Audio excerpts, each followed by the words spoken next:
Nova York não é uma cidade dividida em bairros. Ela é dividida em 5 distritos.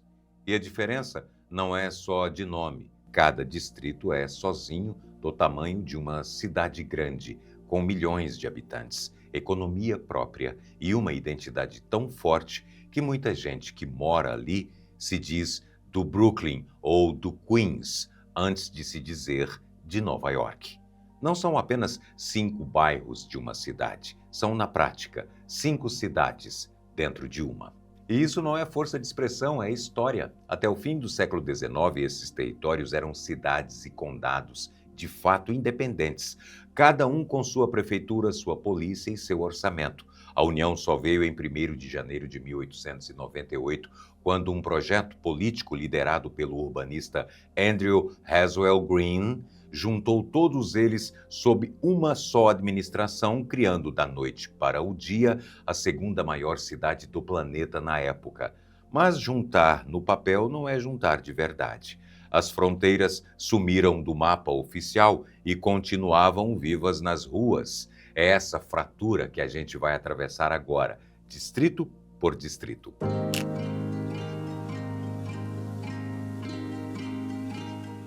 Há 4 séculos, na ponta sul de uma ilha que o povo nativo chamava de Mannahatta, um representante da Companhia Holandesa das Índias Ocidentais, chamado Peter Minuit, fechou em 1626 um acordo com os Lenape pelo uso daquela terra. O relato tradicional, repetido à exaustão nos manuais americanos, diz que a ilha foi comprada por US$ 24. O número, porém, é uma estimativa folclórica, uma conversão feita apenas no século XIX a partir dos 60 guilders holandeses registrados no documento daquela época. A historiografia moderna indica que a negociação nem sequer envolveu dinheiro, mas bens como ferramentas de ferro e tecidos. E o desencontro era divisão de mundo. Os colonizadores europeus acreditavam estar adquirindo a posse definitiva do solo. Já os Lenape, que não operavam sob o conceito europeu de propriedade privada da terra, entendiam a troca como um tratado de coabitação e uso compartilhado dos recursos. Do acordo nasceu o assentamento de Nova Amsterdã, que décadas depois, tomado pelos ingleses, seria rebatizado de Nova York. E aquele pedaço de terra virou o distrito mais famoso da cidade, que é também o menor de todos, apenas 54 quilômetros quadrados prensados entre o rio Hudson e o East River. É nessa faixa estreita que se concentram os símbolos que o mundo inteiro reconhece: o asfalto denso de Wall Street, os telões da Times Square e a engenharia vertical de arranha-céus como o Empire State Building. A construção de riqueza ali é literalmente geológica. A cerca de 24 metros abaixo do nível das calçadas, cravado no leito rochoso de xisto que sustenta os arranha-céus, fica o cofre do Banco do Federal Reserve de Nova York, o maior depósito de ouro do mundo. E o mais curioso, a maior parte desse ouro não é dos Estados Unidos. São milhares de toneladas que pertencem a dezenas de outros países, guardadas ali por segurança e tradição. Um costume que remonta às guerras mundiais, quando Nova York virou o cofre mais confiável do planeta. Para que essa densidade continuasse habitável, o planejamento urbano abriu um respiro no meio da malha.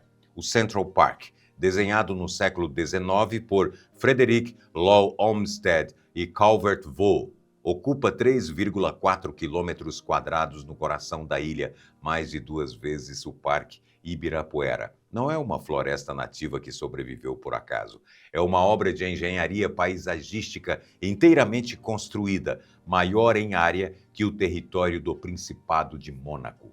Mas Manhattan virou um atalho que engana. O distrito funciona como sinônimo de Nova York no imaginário global e esconde o essencial. Dos mais de 8 milhões de habitantes da cidade, apenas cerca de 1 em cada 5 mora na ilha. a imensa maioria da força de trabalho que limpa, ergue, cozinha e move esses prédios atravessa pontes e túneis todas as manhãs e volta para dormir do outro lado. Para encontrar quem de fato forma a cidade, é obrigatório cruzar os rios.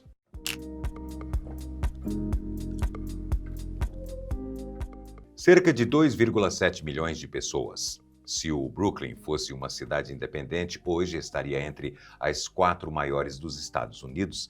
Atravessando o East River pelas pontes centenárias, a verticalidade de Manhattan despenca. O horizonte abre espaço para antigas zonas de manufatura e para as fileiras de brownstones, as clássicas casas de arenito marrom com escadarias na fachada, que definem a estética dos bairros centrais. O que os roteiros turísticos raramente contam é que o Brooklyn não queria ser Nova York. Sozinho, era a terceira maior cidade do país e resistiu até o fim à ideia de virar apêndice de Manhattan. Quando o referendo da anexação chegou às urnas em 1894, o resultado expôs a divisão. 64.744 votos a favor, 64.467 contra, diferença de 277 votos. Gerações de moradores passaram a chamar a data da perda de autonomia de O Grande Erro de 1898. A ligação física entre as duas margens já tinha nascido marcada por uma tragédia. Em 24 de maio de 1883, a inauguração da Ponte do Brooklyn coroou a engenharia de pontes suspensas do século XIX. Mas, 6 dias depois, em 30 de maio, uma mulher tropeçou nas escadarias de madeira do calçadão. O grito espalhou um boato instantâneo no feriado de Memorial Day, a data em que os americanos homenageiam seus militares mortos. A ponte estaria desabando. O pânico coletivo terminou com 12 pessoas pisoteadas até a morte. A confiança só voltou no ano seguinte e da forma mais teatral possível. Em 17 de maio de 1884, o empresário de circos P.T. Barnum atravessou a estrutura com uma marcha de 21 elefantes, transformando o medo em espetáculo publicitário diante dos jornais. Ao longo do século XX, o Brooklyn consolidou um tecido operário alimentado pelas docas e pelas fábricas, abraçando ondas de imigrantes europeus e depois as grandes migrações de famílias negras vindas do sul do país. E foi desse caldeirão que saíram alguns dos maiores nomes da cultura americana. Michael Jordan nasceu no distrito antes de a família se mudar para a Carolina do Norte. Mike Tyson se forjou nas academias de bairros duros como Brownsville e Bedford-Stuyvesant. Nos conjuntos habitacionais, o rap virou documento social. Jay-Z cresceu nos Mercy Projects e Notorious Big construiu sua lenda nas esquinas de Clinton Hill. Os dois transformaram relatos de sobrevivência em impérios fonográficos. Nas últimas décadas, porém, essa marca cultural acumulada virou alvo imobiliário e a conta chegou para quem construiu o bairro. Este processo tem nome: gentrificação. A valorização acelerada em que capitais e moradores de renda mais alta chegam a bairros operários e multiplicam o custo de vida local. Antes, antigas zonas fabris à beira d'água como Williamsburg e Dumbo viraram vitrines do design global. De um lado, a transformação reduziu índices de violência e atraiu investimento, fazendo de Brooklyn uma marca mundial, estampada de cafeterias artesanais a nomes de crianças. De outro, derrubou a permanência de milhares de famílias negras e latinas de baixa renda que já não conseguem pagar pelos próprios bairros.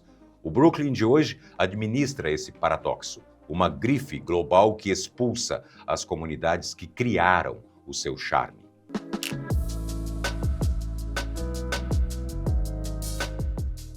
Deixando o Brooklyn para trás e avançando pelo interior de Long Island, os prédios dão lugar a avenidas comerciais densas e a quilômetros de sobrados familiares. Em área, o Queens é o maior dos 5 distritos, cerca de 280 quilômetros quadrados, praticamente o tamanho da cidade de Santos, no litoral paulista.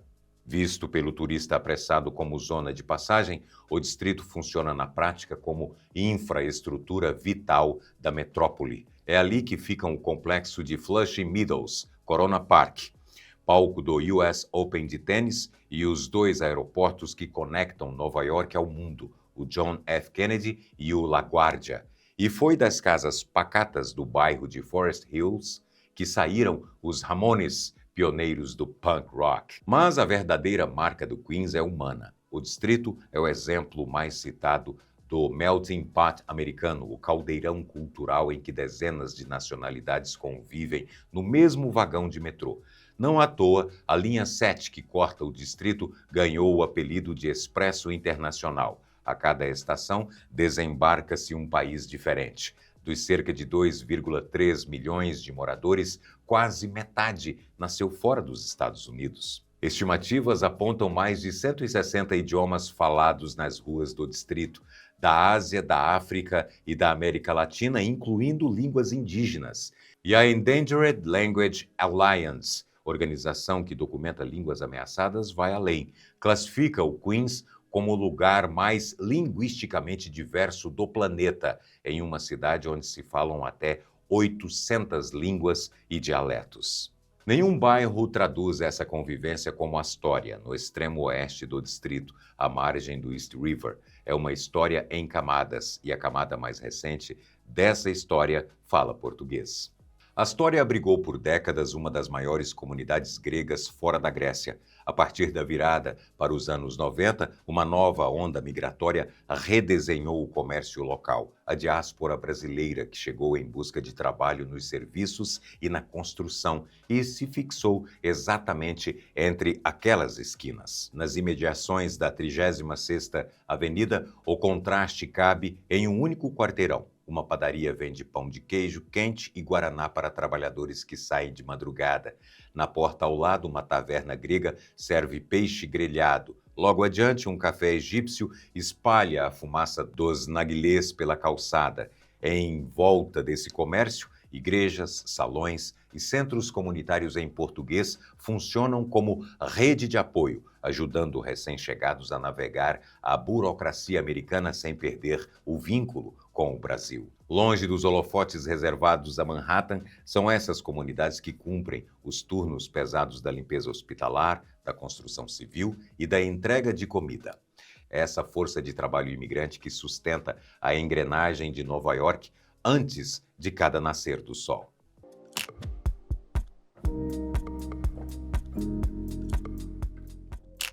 Quando proprietários de imóveis do South Bronx começaram a incendiar os próprios prédios para receber o seguro, ninguém imaginava o que sairia daquelas cinzas. Dali nasceria o hip hop, hoje o gênero mais consumido dos Estados Unidos, segundo o levantamento da indústria fonográfica. Mas antes do nascimento, veio o fogo. Atravessando o rio Harlem rumo ao norte, deixamos as ilhas e pisamos em terra firme, e aqui está uma das chaves geográficas de Nova York. 4 dos 5 distritos ficam sobre ilhas. Manhattan e Staten Island são ilhas inteiras. Brooklyn e Queens ocupam a ponta oeste de Long Island, a grande ilha que se estende a leste da cidade. Só o Bronx está ligado diretamente ao continente da América do Norte, o único pedaço de Nova York que se alcança sem cruzar água. É a casa do Yankee Stadium, sede da dinastia mais vitoriosa do beisebol americano e do Zoológico do Bronx, um dos maiores zoológicos urbanos dos Estados Unidos, e carrega uma das histórias mais dramáticas de destruição e reconstrução urbana do século XX. Durante a década de 70, enquanto o Brasil vivia a ditadura militar, o South Bronx queimava. Na raiz da crise estava uma prática chamada redlining. O termo vem dos mapas internos dos bancos. Bairros habitados majoritariamente por negros e latinos eram contornados por linhas vermelhas e dentro delas hipotecas, seguros e empréstimos eram sistematicamente negados. Sem crédito e sem manutenção, os imóveis despencaram de valor e o mercado criou o pior dos incentivos. Para muitos proprietários, um prédio destruído com a apólice de seguro paga valia mais do que um prédio habitado por inquilinos pobres. Os incêndios criminosos por fraude de seguro se multiplicaram. Quarteirões inteiros viraram escombros comparados na época às zonas bombardeadas da Segunda Guerra Mundial. A crise ganhou uma frase símbolo: "The Bronx is burning." O Bronx está queimando. O lamento é comumente atribuído ao comentarista Howard Cosell durante a transmissão da World Series de Beisebol de 1977, a final do Campeonato Americano, quando as câmeras da rede nacional capturaram um prédio em chamas a poucos quarteirões do estádio. Mas foi exatamente no auge do abandono que a juventude negra, caribenha e latina do distrito virou o jogo com um par de toca-discos. Em 11 de agosto de 1973, na sala de recreação do número 1520 da Sedgwick Avenue, a jovem Cindy Campbell organizou uma block party, uma festa comunitária de rua, para arrecadar dinheiro para o material escolar. Na música, ela escalou o irmão, um imigrante jamaicano conhecido como DJ Kool Herc. Usando 2 toca-discos ligados em sequência, Herc isolou e estendeu as pausas de bateria dos discos de funk e soul, os chamados breaks. Sobre essa base contínua, o público desenvolvia passos cada vez mais acrobáticos, o embrião do breakdance, enquanto os mestres de cerimônia, os MCs, rimavam ao microfone. Aquela festa na Sedgwick Avenue é amplamente reconhecida por historiadores musicais como o nascimento do hip-hop. Nas décadas seguintes, investimento comunitário e renovação habitacional reconstruíram boa parte do que o fogo levou. O Bronx ainda convive com desigualdade de renda, mas transformou as cinzas dos anos 70 no berço documentado da cultura urbana contemporânea.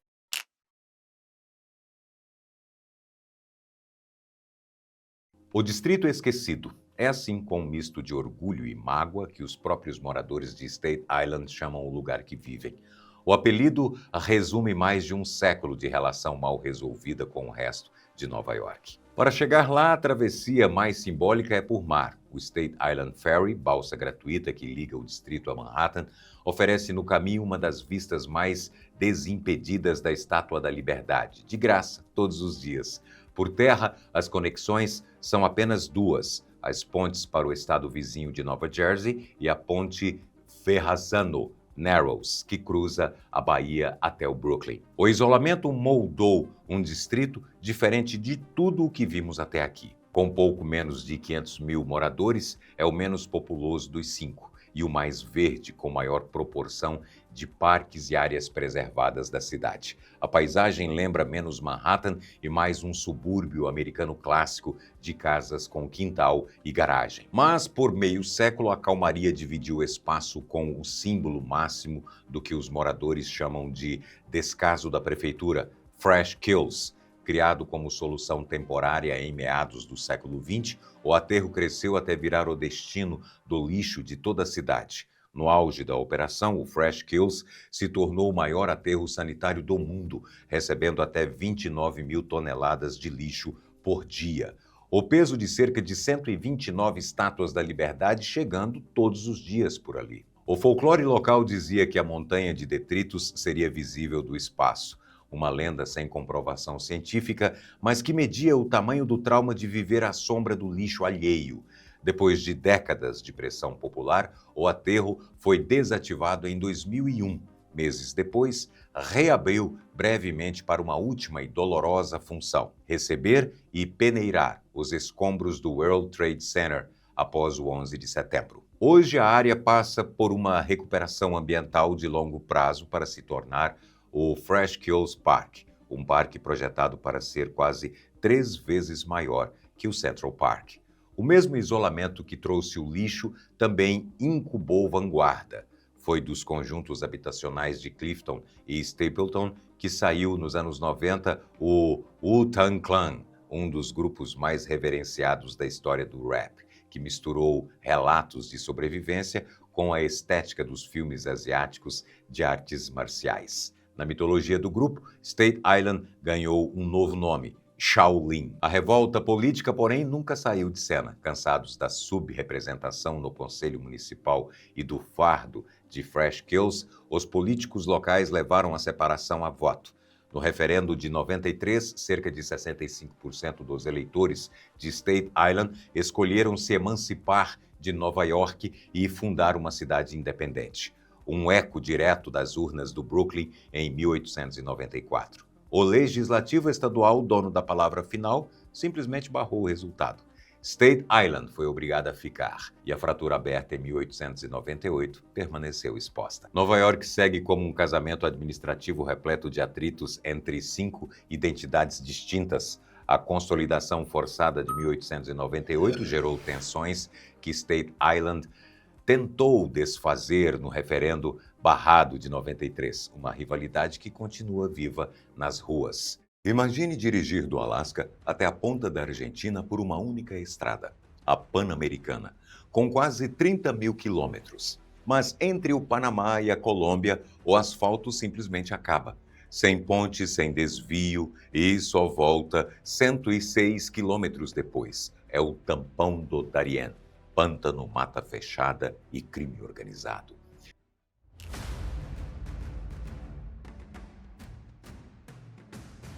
A Pan-Americana não é só uma estrada. É um sistema de vias ligadas umas às outras, reconhecido até pelo livro dos recordes, o Guinness. Ela cruza o solo congelado do extremo norte, desertos, os mais de 4 mil metros da Cordilheira dos Andes e as planícies do sul da Argentina. A ideia nasceu em 1923, numa conferência entre os países americanos. Ligar o continente inteiro com uma única espinha de asfalto, país por país. O sonho foi virando realidade. O México terminou o seu trecho ainda nos anos 50, até que, na fronteira entre o Panamá e a Colômbia, tudo trava. Se você está dirigindo para o sul, partindo da cidade do Panamá, o asfalto vai piorando aos poucos, até que, ao chegar numa pequena cidade chamada Yavisa, a estrada simplesmente acaba, sem placa de fronteira, sem continuação, a rodovia morre na beira da mata. Do outro lado, na Colômbia, a estrada também avança até certo ponto e para. A distância entre essas duas pontas de asfalto é de apenas 106 quilômetros. É pouco, menos de 0,5% de toda a extensão da Pan-Americana. Você cruzaria isso de carro em pouco mais de 1 hora se houvesse estrada. Mesmo assim, em 70 anos, nem os maiores investimentos, nem a engenharia moderna conseguiram fechar esse buraco. E para entender por que a gente precisa olhar de perto o que existe ali no chão.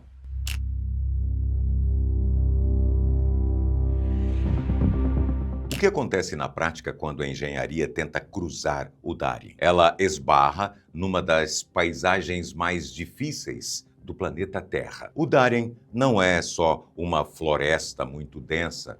Do lado do Panamá, a fronteira é protegida por uma cadeia de montanhas de encostas quase verticais que saltam do nível do mar até quase 1.900 metros de altura, tudo coberto por mata fechada. Mas o maior problema para quem constrói estrada não é pedra, é a água. Do lado da Colômbia, o cenário muda. A terra firme vai sumindo e dá lugar a uma enorme área de pântano. E é aí que a engenharia trava. Para erguer uma estrada em solo mole, as fundações precisam descer até encontrar rocha firme lá no fundo. Essa rocha é o apoio que segura todo o peso da via. O problema é que no Darién, a camada de lama e plantas em decomposição é tão profunda que essa rocha fica fundo demais. Chegar até ela custaria caro demais. E sem esse apoio embaixo, os pilares de qualquer estrada simplesmente afundam no lamaçal. E tem mais. O céu não dá trégua. Essa é uma das regiões mais chuvosas do mundo. Em alguns pontos, chove mais de 10 metros de água por ano, uma parede de chuva quase sem pausa. Qualquer tentativa de firmar o solo para receber asfalto é lavada e engolida pelo pântano. Entre o fim dos anos 50 e os anos 60, montadoras americanas e britânicas tentaram provar que dava para cruzar o Darién. Mandaram expedições com tratores, guinchos e carros modificados. As expedições levavam meses para andar pouquíssimos quilômetros. Os homens passavam o dia inteiro cortando cipó só para fazer os carros avançarem 200 ou 300 metros, antes de atolarem de novo até os eixos, na lama. O terreno engolia jipes inteiros. Na prática, ficou provado, cruzar o Darién de carro era impossível. Mas a floresta não derrotou a estrada sozinha. Para garantir que o asfalto nunca chegasse ali, a geografia ganhou um reforço de peso: a posição do governo dos Estados Unidos.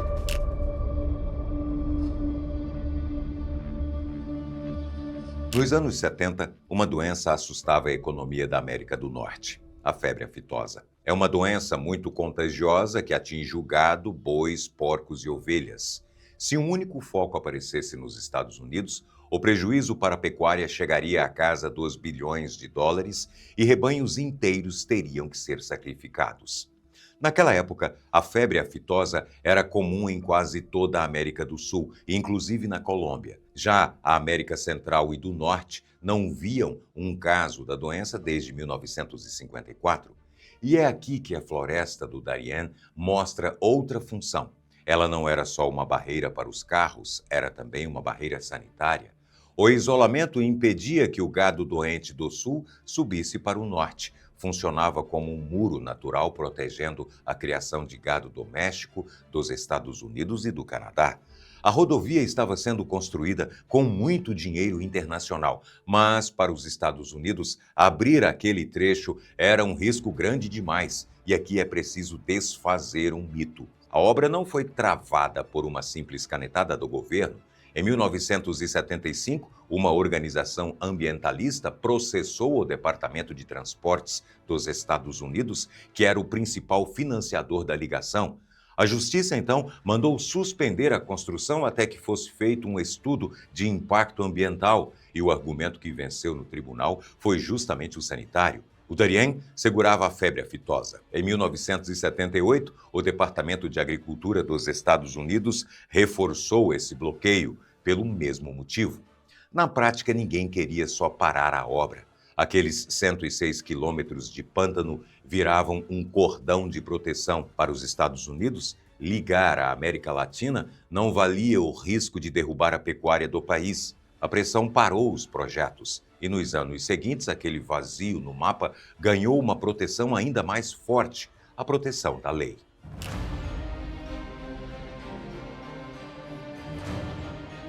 Hoje, a febre aftosa está controlada nas Américas graças à vacinação em massa, ou seja, aquele argumento que travou a estrada nos anos 70, esse perdeu a força. Mesmo assim, se os governos da Colômbia ou do Panamá decidissem mandar tratores amanhã para terminar o asfalto, eles esbarrariam em leis que travam o território por completo. Isso porque o vazio deixado pela obra foi protegido pela comunidade internacional e pelos povos que vivem ali. Todos entenderam a mesma coisa. A falta de estradas era um dos principais motivos de a floresta continuar viva, de pé. Do lado do Panamá, foi criado o Parque Nacional Darién, declarado Patrimônio Mundial pela Unesco em 1981. São quase 6.000 quilômetros quadrados de proteção rígida. E a própria Unesco repete sempre que pode que a maior ameaça àquela natureza seria justamente a volta da construção da estrada. Do lado da Colômbia, há outro parque protegido, também reconhecido pela Unesco, cuidando dos pântanos da região. E tem mais um detalhe: o Darién não é terra de ninguém, é terra governada por quem estava lá muito antes dos engenheiros. O Panamá reconhece ali as chamadas comarcas, territórios indígenas com autonomia governados por conselhos próprios. As terras são de propriedade coletiva e a lei diz que elas não podem ser vendidas nem tomadas. Para a Pan-Americana passar por ali, ela teria que rasgar essas terras. E estudos sobre a região mostram que foi justamente a falta de estrada que impediu a invasão de madeireiros, o avanço do desmatamento e a especulação de terras sobre os territórios indígenas. Juntando tudo, a geografia impediu a estrada, A geopolítica dos Estados Unidos cortou o dinheiro e a lei ambiental e indígena fechou as portas para o futuro.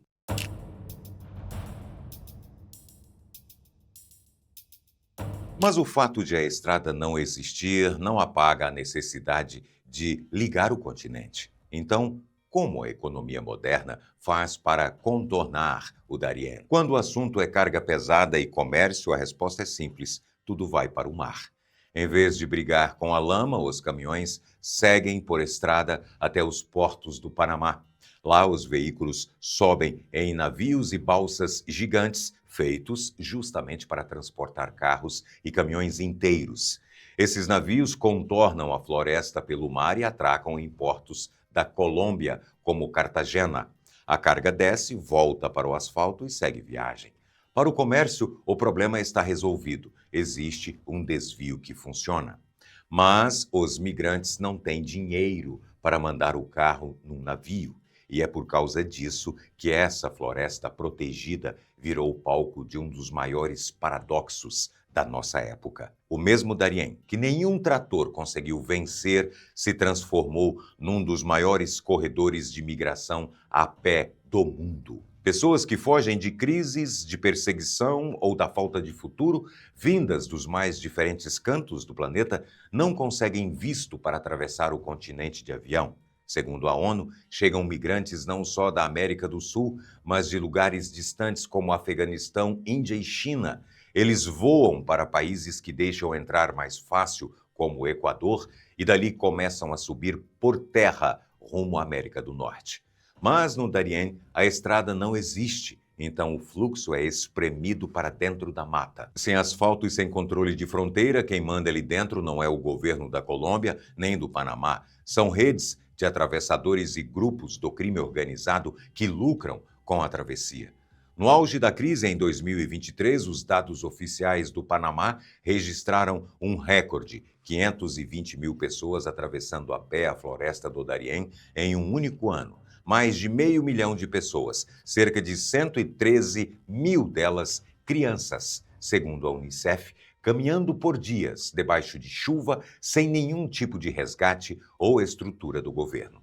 O buraco que os engenheiros americanos nunca venceram com tratores era vencido todo dia pelos pés dos migrantes. Só que esse cenário mudou. A partir de meados de 2024, com a posse de um novo presidente no Panamá, que fechou os corredores e desmontou os acampamentos de apoio, e com o endurecimento da política migratória dos Estados Unidos em 2025, o fluxo despencou.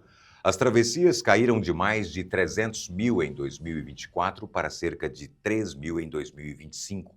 A rodovia pan-americana provavelmente nunca vai ser terminada, mas a barreira do Darién nunca foi só água e pedra. Ela sempre foi feita de geografia e de decisões humanas na mesma medida. Os Países Baixos são um país pequeno no noroeste da Europa, do tamanho de um estado médio, espremido entre a Alemanha e o Mar do Norte. O apelido conta a história. Países Baixos quer dizer, ao pé da letra, terras baixas, e são baixas de um jeito extremo. O que existe de mais alto por lá não passa de um morro. O ponto mais fundo fica quase 7 metros debaixo da linha do mar, e não é um buraco vazio. É um bairro inteiro, com ruas e casas e gente morando lá dentro.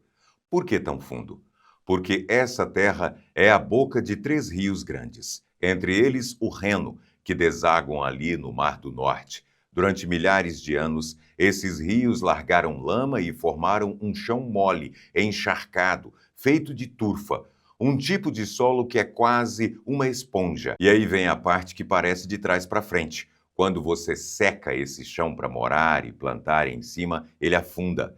A turfa seca, encolhe e o terreno vai baixando ano após ano. Quer dizer, quanto mais os holandeses secavam a terra, mais ela descia para baixo do mar. Eles não só herdaram um país baixo, eles cavaram o próprio buraco. Então, como é que a água não toma tudo de volta? A resposta é uma invenção chamada polder. Um polder é um pedaço de terra baixa cercado por todos os lados por um dique, uma parede de terra que segura a água de fora. Dentro desse anel, o chão fica mais baixo do que o rio e o mar em volta. E terra baixa cercada tem um problema óbvio. A chuva cai, a água do subsolo vaza para dentro e não existe para onde ela escorrer sozinha. Num lugar normal, a água corre morro abaixo até o mar. Num polder, o mar está mais alto que o chão. A água ia só se acumulando até virar lago de novo. A solução é bruta e simples. Você bombeia sem parar. As estações de bombeamento erguem a água de dentro do polder para um canal mais alto. E desse canal ela vai degrau por degrau até a maré baixar o suficiente para escorrer para o mar por gravidade. Pensa numa banheira sem tampa no ralo no meio da chuva e alguém com um balde que nunca, jamais pode largar o balde. É esse o acordo. O país inteiro é uma banheira que fica seca só porque ninguém desliga a bomba. E essas bombas não vieram do nada. Antes do motor, quem fazia esse trabalho era uma máquina que virou o cartão postal do país. Para entender como se esvazia um mar inteiro com o vento, é só olhar para os moinhos. Os moinhos de vento holandeses não estão ali só para foto. Por séculos, eles foram o motor que secou o país. A ideia apareceu por volta do século XV. Um moinho pega a força do vento, gira uma roda com pás e essa roda levanta a água de um nível para o outro. Ponha vários em fila, um passando a água para o seguinte, e você consegue erguer a água de um lago inteiro até um canal alto e deixar o fundo do lago seco. Foi assim que os holandeses fizeram o que quase nenhum povo fez. Em vez de esperar a terra de herança ou de guerra, eles fabricaram terra, drenaram lagos e pântanos e foram transformando água em chão firme. O número é grande. O país hoje tem cerca de 3.000 polders. No auge, só numa parte do país giravam mais de 1.000 moinhos ao mesmo tempo. Um exército de madeira bombeando o país para fora d'água. Ainda dá para ver isso num lugar chamado Kinderdijk, onde 19 moinhos antigos ficaram de pé, lado a lado. E, se faltar energia numa emergência, aqueles moinhos de séculos atrás ainda conseguem drenar a região no vento, como no primeiro dia. Para sentir o tamanho de um polder de verdade, esquece o número solto e olha para um só, o Flevoland, uma província inteira dos Países Baixos erguida do fundo do mar. É quase metade de um Luxemburgo inteiro, tudo tirado da água, e moram ali quase 400.000 pessoas.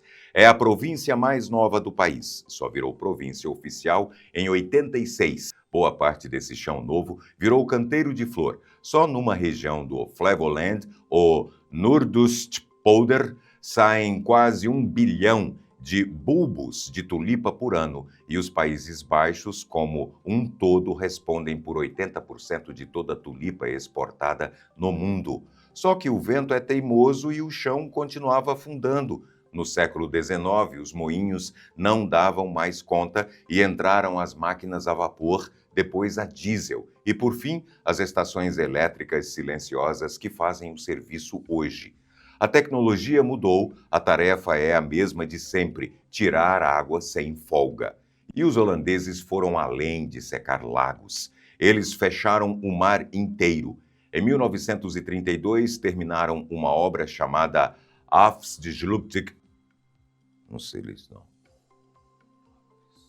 Afsluitdijk, um dique de 32 quilômetros de comprimento atravessando a água de uma margem à outra, que isolou um braço enorme do Mar do Norte e, com o tempo, transformou aquele mar salgado num lago de água doce. De uma tacada só, o país deu as costas para um pedaço inteiro do oceano. Agora, uma máquina você compra, mas quem decide onde vai o dique, quem paga a bomba, quem conserta o vazamento às 3 da manhã? É aqui que os Países Baixos inventaram algo que quase ninguém nota e que talvez seja a invenção mais importante de todas. Já no século XIII, as comunidades entenderam que contra a água não existe salvação individual. Se o dique do vizinho arrebenta, a sua casa vai junto. Então eles criaram os Conselhos de Água. Em holandês, Waterschappen. Todo dono de terra pagava uma taxa e tinha voz nas decisões sobre os diques e as bombas, fosse ele rico ou fosse ele pobre.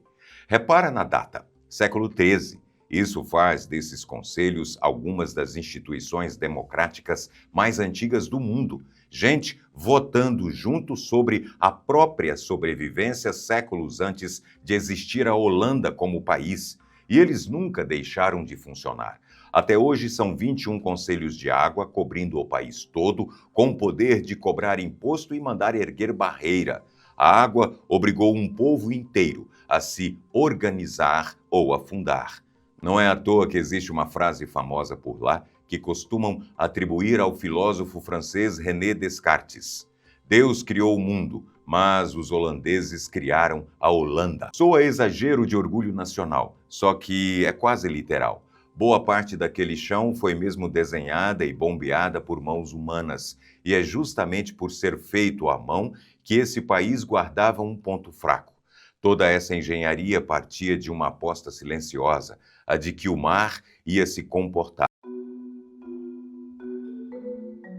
Numa noite de 1953, o mar não se comportou. No fim de janeiro de 1953, uma tempestade violenta se juntou a uma das marés mais altas do ano e empurrou o Mar do Norte contra a costa holandesa, feito um ariete. Na noite de 31 de janeiro para o dia 1º de fevereiro, com o país dormindo, a água subiu acima do topo dos diques e começou a rasgar um atrás do outro.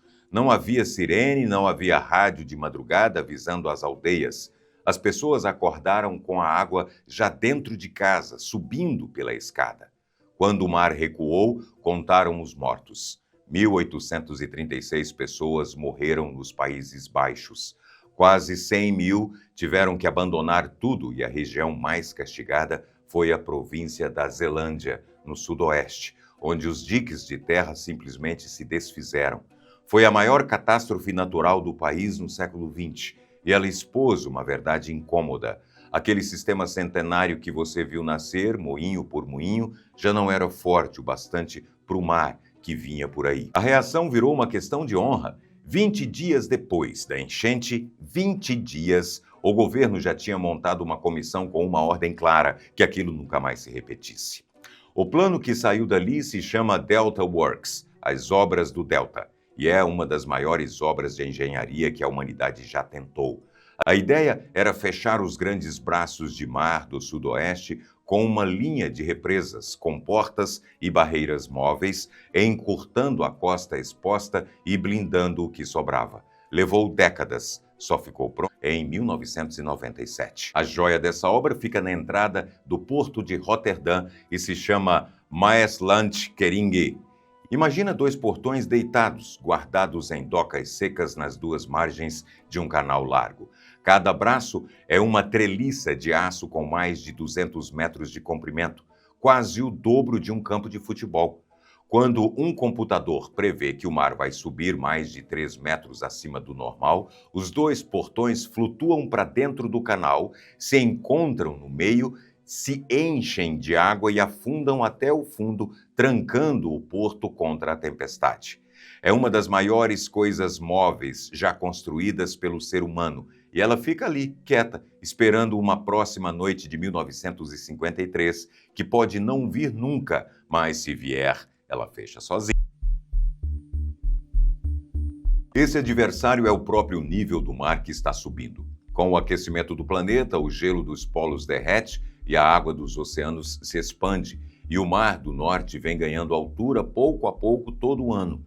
As projeções para os Países Baixos falam em algo entre 30 centímetros e quase 2 metros de subida até 2100, dependendo de quanto o mundo poluir daqui para frente.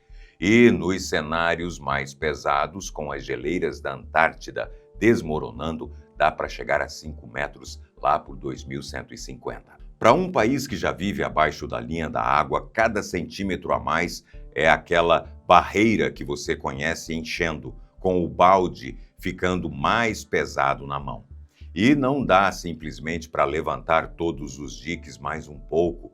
Os engenheiros holandeses calculam que, Para segurar um mar mais alto com segurança nas tempestades, um dique precisa subir quase o dobro da subida do mar e ficar muito mais largo na base para não desabar.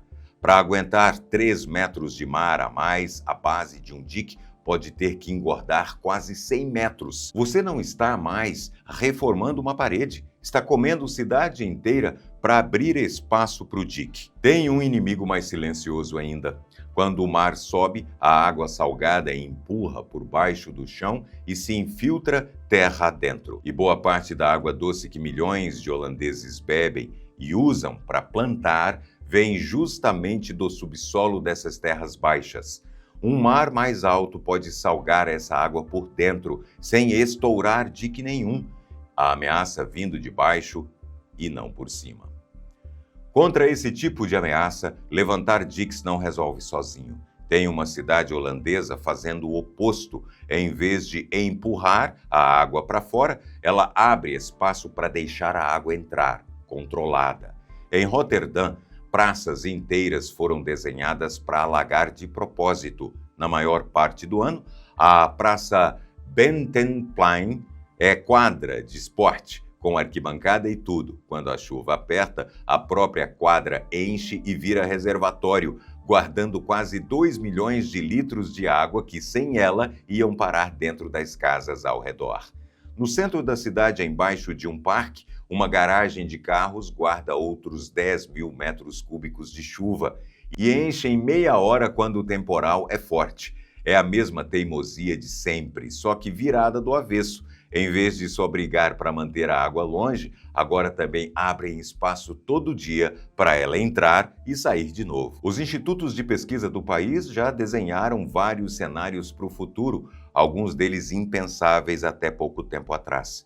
Inclusive a ideia de, em vez de brigar por cada metro, devolver de propósito algum pedaço da terra para o mar para ganhar espaço de manobra. É o país mais bem preparado do planeta para isso. E mesmo ele está fazendo em voz alta a pergunta que evitou por séculos: até onde dá para subir a parede? E aí dá para responder de peito aberto o que o título te prometeu lá no começo: como é que os Países Baixos vivem abaixo do mar e não afundam? A resposta não é uma obra de engenharia, é um hábito. O segredo não está no maior dique nem na barreira mais cara, está no fato de que eles nunca, em nenhum momento, tratam a vitória como definitiva. Não existe o dia em que a água foi vencida e o país pode relaxar. Existe uma bomba ligada neste instante, um conselho de água cobrando imposto para manter o dique de pé, um computador vigiando a maré na entrada de Roterdã. Eles não derrotaram o mar. Eles assinaram com o mar um contrato que não vence nunca. E a assinatura é renovada todo santo dia, com bomba, dique e teimosia. Enquanto ninguém largar o balde, o país fica seco. No dia em que largar, ele volta a ser o fundo de mar que sempre foi. Escreve nos comentários se sua própria casa dependesse de um acordo desses, renovado todo santo dia, sem nunca poder ser dado por encerrado, você dormiria tranquilo? Uma estrada partida ao meio, casas rachadas, aberturas gigantes no chão. Não é o começo de um filme apocalíptico. Isso aconteceu de verdade. E o mais impressionante? Cientistas dizem que isso pode ser o sinal de que um novo oceano está nascendo e o continente africano está se dividindo. Mas será mesmo? O dia em que a terra se abriu no Quênia. Imagina viver em uma vila tranquila lá no interior do Quênia. A rotina é simples: agricultura, vida comunitária, céu aberto, noites tranquilas. Só que em março de 2018 a paz foi interrompida. A terra resolveu se manifestar de uma forma, digamos, um tanto assustadora.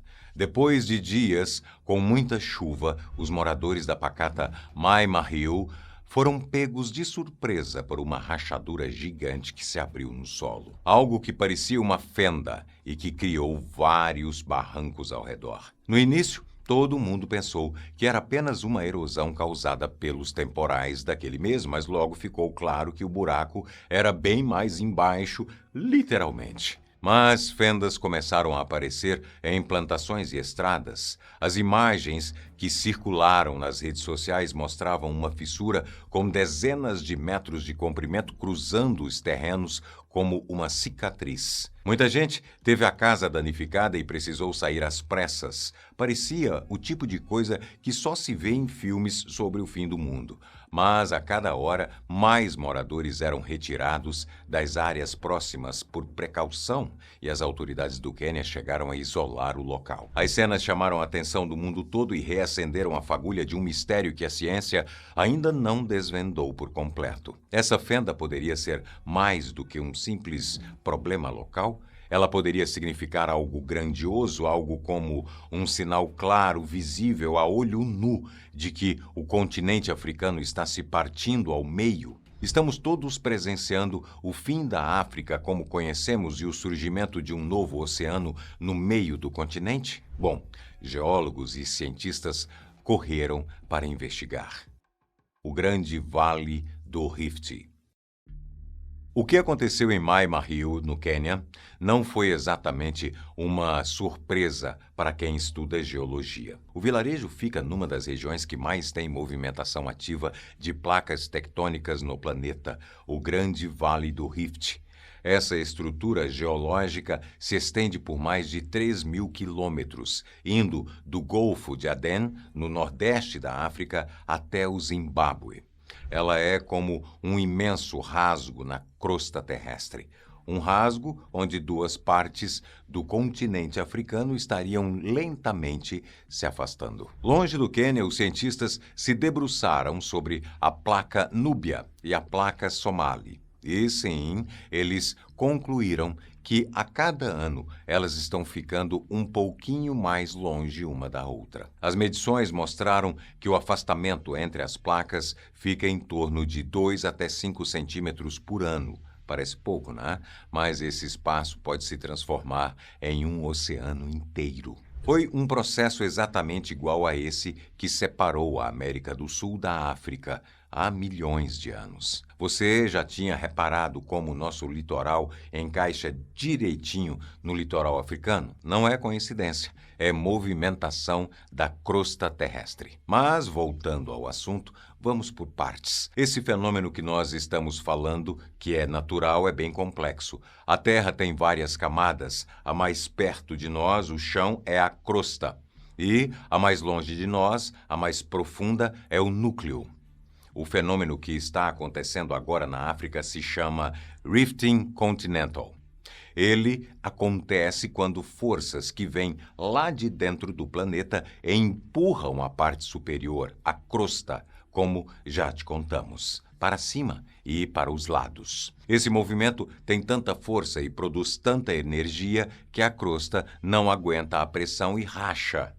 E é exatamente esse estiramento, essa rachadura que está bem visível ali na região do leste da África. No norte do Vale do Rift, na região da depressão de Afar, por exemplo, o processo já está bastante avançado. A parte mais profunda da fenda está na Etiópia. Os cientistas já observaram sinais de que a crosta ali na região está tão fina que praticamente virou um fundo de oceano, só que ainda sem água. Alguns pontos já até apresentam formações geológicas parecidas com as dorsais dos oceanos, aquelas cadeias de montanhas submarinas.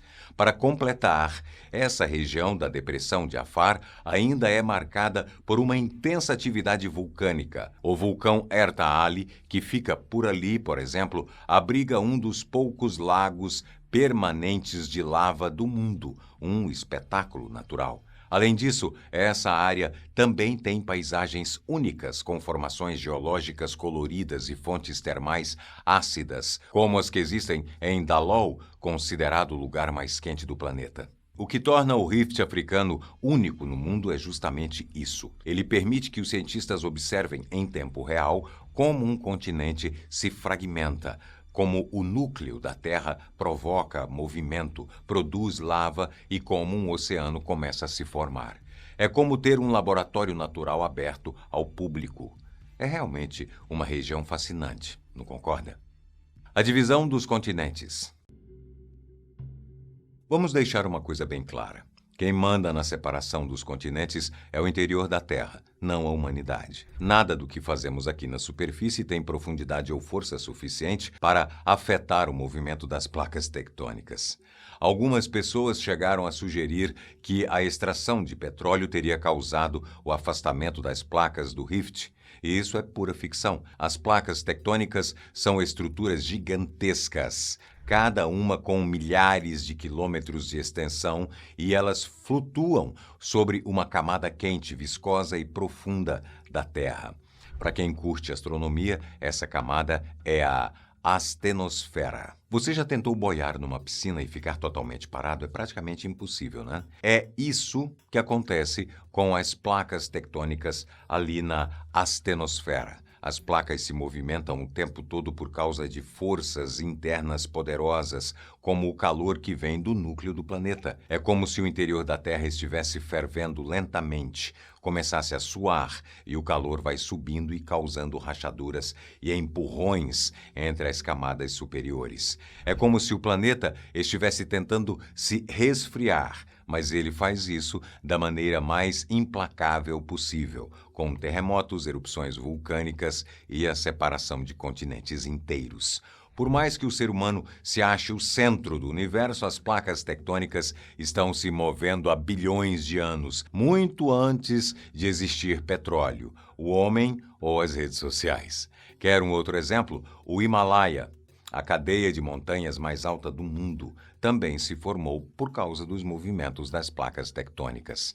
Mas, nesse caso, não porque elas se afastaram, mas sim porque elas colidiram. Imagina a potência dessa batida. Já o Oceano Atlântico, que banha todo o litoral do Brasil, nasceu quando a América do Sul se afastou da África, e tudo isso aconteceu sem a ajuda de brocas, tratores ou exploração de combustíveis fósseis. Em resumo, enquanto a gente se preocupa com a rachadura no asfalto da rua, a Terra está reorganizando todas as estruturas no nível planetário. Pelo menos nós temos o privilégio de viver justamente em uma época em que podemos observar, medir e entender essas mudanças e ainda assim fazer vídeos sobre isso no YouTube. Falando nisso, deixa seu like se está curtindo o vídeo até aqui e me diz uma coisa, você já segue o Top 10 nas redes sociais? Lá tem conteúdos exclusivos e informação atualizada sobre tudo o que acontece no Brasil e no mundo.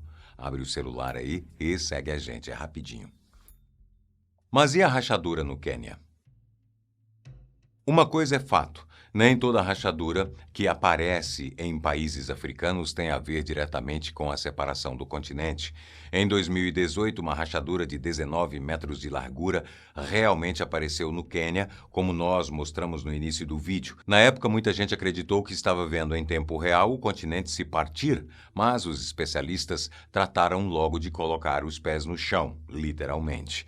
Análises detalhadas mostraram que aquela rachadura provavelmente não tinha nada a ver com a atividade das placas tectônicas. Na verdade, tem mais chance de que ela tenha sido causada por algo muito mais comum e bem menos cinematográfico, a erosão do solo. A região onde a rachadura surgiu é formada por depósitos de cinzas vulcânicas antigas. Esse material é muito poroso e instável. Com as chuvas intensas que atingiram o Quênia naquele mês, a água se infiltrou e a força dela levou embora as camadas mais frágeis do solo. Resultado, o chão colapsou e abriu aquela fenda absurda. Esse tipo de erosão súbita é algo comum e já foi registrado em várias partes do mundo, inclusive em regiões com placas tectônicas estáveis, como no deserto do Arizona, nos Estados Unidos. O que enganou muita gente foi a aparência da rachadura, que era bem longa, profunda e dramática. Mas, geologicamente falando, ela é basicamente um grande buraco formado por chuva e terreno degradado. Os cientistas chegaram a analisar os dados sísmicos da região naqueles dias para entender se um terremoto interno poderia ter acontecido, daqueles que a gente aqui em cima não sente, mas a Terra sim. Bom, Eles não encontraram nenhuma atividade que indicasse algo nesse sentido. A conclusão foi de que não houve tremores que justificassem uma movimentação de placas tectônicas, nem atividades vulcânicas recentes por ali na região. Em outras palavras, era uma rachadura sim, mas dificilmente representa uma evidência de começo do fim do continente africano, pelo menos não ali no Quênia. Afinal, a África vai mesmo se dividir? Sim, um dia a África vai se dividir, mas você, eu e mais algumas gerações depois de nós não estaremos aqui para ver. A previsão dos geólogos é que a formação desse novo oceano, que vai dividir a África, leve pelo menos 10 milhões de anos. E esse processo acontece de forma tão lenta e silenciosa que é difícil perceber a olho nu. Quando a divisão do chifre africano estiver completa, daqui a muito tempo, o novo continente vai se formar com partes da Etiópia, Somália, Quênia e Tanzânia.